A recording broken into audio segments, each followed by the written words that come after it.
سعودی عربیہ کے اندر میں 29 تاریخ ہو اور ہندوستان کے اندر 28 تاریخ ہو، ہندوستان والے قدرت نہیں رکھتے کہ وہ سعودی عربیہ کی رویت کو وہ دیکھ سکیں، یا اپنے یہاں کسی ایک فرد کو بھی وہ مطلع صاف ہونے کے باوجود بھی وہ رویت افق کے اندر میں موجود نہیں ہوتا، اور اس وقت رویت کا اعتبار ہندوستانیوں کے اوپر نہیں ہو سکتا، اس لیے کہ سعودی عربیہ میں جس وقت چاند ہوتا ہے یعنی 29 کو، ہندوستان والے جو مسلمان ہیں وہ اس بات کی قدرت نہیں رکھتے، ہم اور آپ قدرت نہیں رکھتے کہ وہاں کی رویت ہم یہاں دیکھ لیں۔ تو جس کی قدرت نہیں اس کا حکم یعنی اس کا مکلف انسان کو نہیں بنایا گیا ہے۔ آخری بات اس سلسلے میں پیش کر کے بلال کو اس معاملے میں ختم کرتا ہوں کہ ہماری رہنمائی حدیث رسول صلی اللہ علیہ وسلم سے، جیسا کہ ابن عباس رضی اللہ عنہما کا جو فتویٰ ہے اور انہوں نے اس فتوی کو رسول اللہ صلی اللہ علیہ وسلم کی طرف منسوب کیا ہے، اس کے اوپر اتفاق کر کے ہم بات کو ختم کریں گے کہ مسلم کے اندر میں ایک روایت ہے، مسلم شریف کے اندر میں ایک روایت ہے جس کے راوی قریب ہیں۔ روایت کا الفاظ اس طور پر ہے کہ ان ام فضل بنت حارث الى معاویہ بالشام قال قدمت الشام فقضيت حاجتها واستهل علي رمضان وانا بالشام فرأيت الهلال ليلة الجمعة ثم قدمت المدينة في آخر الشهر فسألني عبد الله بن عباس رضي الله عنهما ثم ذكر الهلال فقال متى رأيتم الهلال؟ فقلت رأيناه ليلة الجمعة فقال أنت رأيته؟ فقلت نعم ورآه الناس وصام معاوية فقال لكننا رأيناه ليلة السبت فلا نزال نصوم حتى نكمل 30 أو نراه فقلت أولا تكتفي برؤية معاوية وصيامه؟ فقال لا هكذا أمرنا رسول الله صلى الله عليه وسلم رواه مسلم۔ ام فضل بنت حارث یہ قریب کو شام بھیجتی ہیں معاویہ رضی اللہ تعالی عنہ کے پاس۔ وہ کہتے ہیں، قریب کہتے ہیں قال قدمت الشام، میں شام آیا، فقضيت حاجتها، ام فضل بنت حارث کی ضروریات میں نے مکمل کر لی، یعنی جس کام کے لیے بھیجا تھا وہ کام میں پورا کر چکا، وہی تھا واستهل رمضان علی رمضان، رمضان کا چاند طلوع ہو گیا، وانا بالشام، اور میں شام ہی میں موجود تھا یعنی ملک شام کے اندر موجود تھا، فرأیت الہلال، ہلال کو میں نے دیکھا یعنی چاند کو میں نے دیکھا، لیلۃ الجمعہ، جمعے کی رات کو، ثم قدمت المدینہ، پھر میں مدینے آیا، فی آخر شہر، رمضان کے آخری دنوں کے اندر میں مدینے آیا۔ ابن عباس رضی اللہ عنہما سے سوال و جواب ہوا، فسألنی عبداللہ بن عباس، سوال کیا مجھ سے، بہت سارے سوالوں میں سے پھر انہوں نے ذکر کیا ہلال کا، چاند، پوچھا کہ متى رأيتم الهلال، یہ بتاؤ تم لوگوں نے چاند کب دیکھا؟ تو وہ کہتے ہیں کہ ہم لوگوں نے چاند جمعے کی رات کو دیکھا۔ کون کہہ رہے ہیں؟ قریب کہتے ہیں کہ ہم نے چاند جمعے کی رات کو دیکھا۔ تو معاویہ رضی اللہ تعالیٰ عنہ کہتے ہیں، حضرت عبداللہ بن عباس رضی اللہ عنہ کہتے ہیں کہ انت رأیتہ، انت رأیتہ، تعجب یہ جملہ ہے، تعجب کے اعتبار سے، تو نے دیکھا؟ کہا کہ نعم میں نے دیکھا، ورآہ الناس، لوگوں نے دیکھا، صرف میں ہی نہیں دیکھا، لوگوں نے بھی دیکھا، اور معاویہ نے روزہ رکھا، لوگوں نے روزہ رکھا، وصام معاویہ، صام، لوگوں نے بھی روزہ رکھا، وصام معاویہ، اور معاویہ نے بھی روزہ رکھا۔ فقال، ابن عباس اب کہہ رہے ہیں کہ لکننا رأیناہ لیلۃ السبت، رہی بات ہم لوگوں کی یعنی اہل حجاز کی، تو ہم عرب والوں نے کب دیکھا اس کو؟ لیلۃ السبت، سنیچر کی رات کو دیکھا۔ فلا نزال نصوم، ہم برابر روزہ رکھتے رہیں گے، دیکھیں فتویٰ دے رہے ہیں، ہم برابر روزہ رکھتے رہیں گے، حتی نکمل 30، یہاں تک کہ ہم 30 دن گنتی مکمل کر لیں، او نراہ، یا ہم اس کو دیکھ لیں، یا ہم اس کو دیکھ لیں۔ فقلت، میں نے کہا، یعنی قریب کہتے ہیں کہ میں نے کہا، اولا تکتفی برؤیت معاویہ، کیا معاویہ کی رؤیت آپ کے لیے کافی نہیں ہے؟ تو اس کے جواب میں کیا کہا ابن عباس رضی اللہ عنہما نے؟ لا، نہیں۔ جواب نفی کس کی کر رہے ہیں؟ معاویہ کی رؤیت کی نفی کر رہے ہیں، یہ نہیں کر رہے ہیں کہ تم اخیر میں آئے ہو تو تمہاری بات کا اعتبار نہیں کروں گا، یعنی اب تمہاری بات کا کوئی اعتبار نہیں ہوا اس لیے کہ تم اخیر شہر میں آئے ہو۔ وہ کہتے ہیں کہ معاویہ کی رؤیت کا اعتبار نہیں ہے، معاویہ نے شام میں چاند دیکھا ہے، لوگ شام میں روزہ رکھ رہے ہیں، اس کا اعتبار نہیں ہے. لا کی نفی، معاویہ کی رویت کی نفی کی ہے انہوں نے، معاویہ کی رویت کا اعتبار نہیں. اگر اعتبار ہوتا تو کہتے کہ ہاں ایک مسلمان کی رویت کا اعتبار تو ہوتا ہے، جیسا کہ ہم لوگوں نے اپنی جانب سے بہت سارے فتوے نقل کر رہے ہیں اور دے رہے ہیں کہ ایک جگہ کی رویت پوری دنیا کے مسلمانوں کے لیے عام کر دیا جائے اور رویت کی آنکھوں سے دیکھنے کا سسٹم کو ختم کر دیا جائے. آنکھوں سے دیکھنے کا سسٹم کیا کر دیا جائے؟ ختم کر دیا جائے، اور صرف موبائل فون عارضی چیزوں کے اوپر اس کی بنیاد رکھ دی جائے. جبکہ اللہ تعالیٰ نے ہر شخص کے لیے، چاہے وہ امیر ہو یا غریب ہو یا ایسے ٹیکنالوجی والے آلات والے ملک ہو یا ٹیکنالوجی والے نہیں ہو، جس زمانے کے اندر میں ہو، آج ہم لوگ متفق ہو کر کہہ رہے ہیں کہ نہیں ٹیکنالوجی ہائی ہو گئی ہے، اب ٹیکنالوجی کا زمانہ ہے، لہٰذا اب ہمارے روزے صحیح ہونے لگے. اور کل کے زمانے کے اندر میں اگر ایک ہی دن روزہ ہوتا تو پھر یعنی کہ ہم لوگ جب بھی روزہ رکھ رہے ہیں تو یہ سب قضا ہے. یہ ساری چیزیں جو ہے ہم لوگ جو ہے ایک، نہ تو ہماری شب قدر کبھی صحیح ہوئی، نہ تو ہمارے روزے کبھی صحیح ہوئے، نہ تو کبھی صحیح وقت ہم نے عید منایا وغیرہ وغیرہ، تو قضا ہی کر رہے ہیں نا.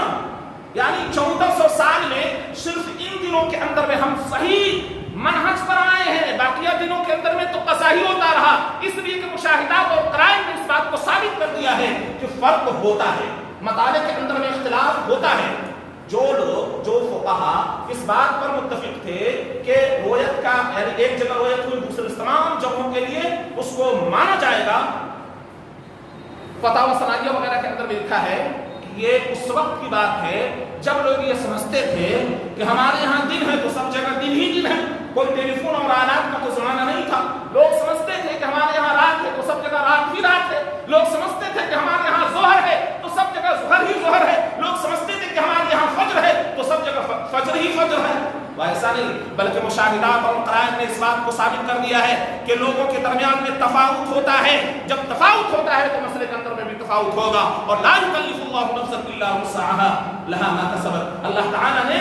طاقت سے زیادہ چیزوں کے اوپر مکلف نہیں بنایا ہے. اس لیے فتاوی ثنائیہ کے اندر بھی بات لکھی ہوئی ہے کہ یہاں پر تکلیف مانا طاق لازم آتا ہے، اسلام کے اندر بھی درست اور جائز نہیں ہے. لہٰذا عارضی چیزوں کے اوپر دائمی چیزوں کی بنیاد نہیں رکھی جا سکتی ہے. یعنی انٹرنیٹ، خبر کے آلات ختم کر دیے جائیں تو پھر وہی بات آ جائے گی کہ لوگ دیکھیں اور شہادت کو آ کر دیں اور پھر شہادت قبول کی جائے گی. دیکھیے اسلام کے قوانین اور احکامات ہر زمانے کے لیے فطری طور پر ہیں. فطری آنکھ سے چاند دیکھنا، اس کے اندر میں اگر کوئی علاقے کے اندر میں کہیں نظر آ گیا ہو اس شہادت کا قبول کرنا اور پھر اس کے مطابق روزے کی افتتاح کرنا اور عید کی افتتاح کرنا، یہی اصل ہے. ورنہ پھر اگر معاملہ وہ ہو جائے جس کی چاہت کچھ لوگ کر رہے ہیں تو فطرت سے کھلواڑ کرنا ہوا. یہ کہیں پر بھی لازم نہیں ہے اور کہیں پر یہ بات نہیں کہی گئی ہے کہ ایک جگہ کی رویت دنیا کے تمام جگہوں کے لیے کافی ہوگی. بہرحال رمضان المبارک کا یہ فضیلت والا مہینہ، یہ بابرکت اور مبارک مہینہ جس کے اندر ہم داخل ہو رہے ہیں، تو ہمارے اوپر کون کون سی چیزیں ضروری ہیں؟ پہلے یاد رکھیں کہ رمضان المبارک کا مہینہ ہمارے لیے ایک بہت بڑی عظیم نعمت ہے جو پھر سے دوبارہ اللہ تبارک و تعالیٰ نے ہمیں ایک موقع عطا کیا ہے اور ہمیں داخل ہونے کا. رمضان المبارک کے مہینے کے اندر میں اللہ تبارک و تعالیٰ نے جو دیا ہے یہ ایک عظیم نعمت ہے. نعمت اتنی عظیم ہے کہ اس مہینے کے اندر میں، اس ماہ مبارک کے اندر میں جب ماہ مبارک آتا ہے، جیسا کہ حدیث رسول صلی اللہ علیہ وسلم ہے، اتاکم رمضان شہر مبارک فرض اللہ عز وجل صیامہ تفتح فیہ ابواب الجنہ وتغلق فیہ ابواب الجحیم وتقل فیہ مردۃ الشیاطین للہ فیہ لیلۃ خیر من الف شہر من حرم خیرہا فقد حرم رواه النسائی. تمہارے اوپر رمضان مبارک کا مہینہ آ چکا ہے، شہر مبارک، یہ مبارک مہینہ ہے. اللہ تعالیٰ نے اس کے صیام کو، روزے کو تمہارے اوپر فرض کیے ہیں. تفتح فیہ ابواب الجنہ، جنت کے تمام دروازے اس مہینے کے اندر میں کھول دیے جاتے ہیں اور جہنم کے دروازے سب کے سب بند کر دیے جاتے ہیں. وتغل فیہ مردۃ الشیاطین، اور سرکش شیاطین جتنے ہیں سب جکڑ دیے جاتے ہیں. اس مہینے کے اندر میں ایک ایسی رات ہے، یعنی اس مہینے کے اندر میں اللہ تعالیٰ کی ایک ایسی رات ہے جو 1000 مہینوں سے بہتر ہے. یعنی اس کے اندر میں کسی کو عبادت اس دن اس رات کی نصیب ہو گئی، گویا وہ ایک ہزار مہینے سے کیا ہے بہتر ہے. یعنی 1000 مہینے کا کی عبادت کا ثواب اس کو گویا ملتا ہے، اور جو اس کی خیر سے محروم ہو گیا واقعی وہ محروم ہونے والا ہے. رمضان المبارک ایسا مہینہ ہے جس کی نعمت کی ہمیں قدر کرنی چاہیے. اگر ہم نے قدر نہ کی اور رمضان مبارک کا مہینہ آ گیا اور اس مہینے کے اندر میں ہم نے اپنی مغفرت نہ کروائی تو یاد رکھیے کہ اللہ کے نبی صلی اللہ علیہ وسلم جب منبر پر تشریف لے جا رہے تھے اور پہلی جمعے پر تشریف لے گئے تو آپ نے کہا آمین, دوسرے پر لے گئے کہا آمین, تیسرے پر لے گئے کہا آمین. صحابہ نے عرض کیا یا رسول اللہ, آج کی طرح آپ کو ایسا کہتے ہوئے کبھی نہیں سنا. فرمایا کہ جبرائیل آئے تھے اور چند باتیں پیش کی جس کے اوپر میں نے آمین کہی. ان میں سب سے پہلی بات جو تھی کہ جس نے رمضان ایسے شخص کے لیے ہلاکت اور بربادی ہے جس نے رمضان مبارک کا مہینہ پائے اور اپنی مغفرت اس کے اندر میں نہ کروائے تو ایسے شخص کے اوپر کیا ہے, لعنت ہے. ایسا شخص ہلاک ہو, برباد ہوا, تو میں نے کہا اس کے اوپر آمین. اسی طریقے سے جس شخص کے سامنے آپ کا نام لیا جائے دوسرے سنے کے اوپر, اس طور پر میں نے آمین کہی کہ حضرت جبرائیل علیہ السلام نے کہا کہ ایسا شخص جس کے سامنے آپ کا نام لیا جائے اور وہ آپ کے نام کے اوپر درود نہ پڑھے تو ایسے شخص کے لیے ہلاکت اور بربادی. میں نے کہا آمین. تیسرا وہ شخص جس نے اپنے ماں باپ میں سے کسی ایک کو یا دونوں کو بڑھاپے کی عمر کو پا لیا اور ان کی خدمت کر کے اپنے آپ کو جنت کے اندر میں داخل نہ کروایا تو ایسے شخص کے لیے ہلاکت اور بربادی ہے. تو میں نے کہا آمین. ان تینوں باتوں میں سے سب سے پہلی بات جو رمضان مبارک کا مہینہ